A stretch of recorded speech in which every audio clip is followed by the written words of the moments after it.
Okay, same problem. We're going to try to make the most money and set a rebate at a certain amount to solve this problem.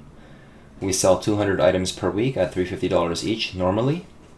For each $10 price decrease, we end up selling 20 more. So as a business person, what should we do? What's the demand function?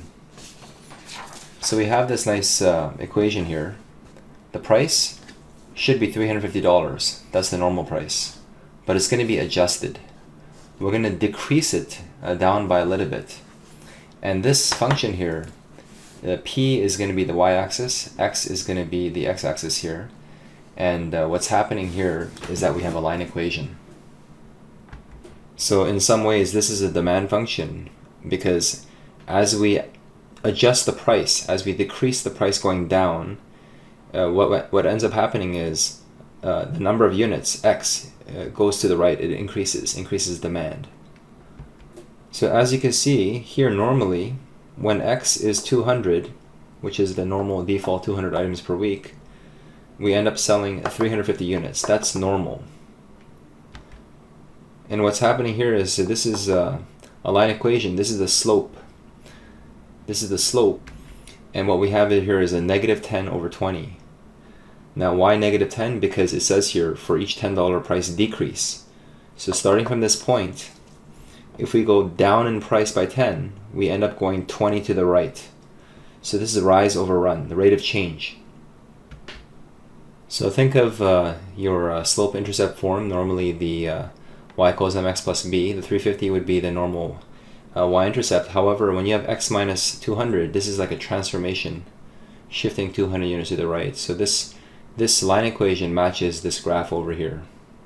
And if you think about the intercepts, when x is 0, the y value or the p value would be 450, which means that if you set the price at $450, you're not going to sell any. Whereas if you look at this intercept over here, we set the y value or the price to 0, you make it free, you end up selling 900, which is probably not the smartest idea for running a business. Okay, so it's good to know that revenue is equals to the number of items times price per item. So we multiply x times p of x.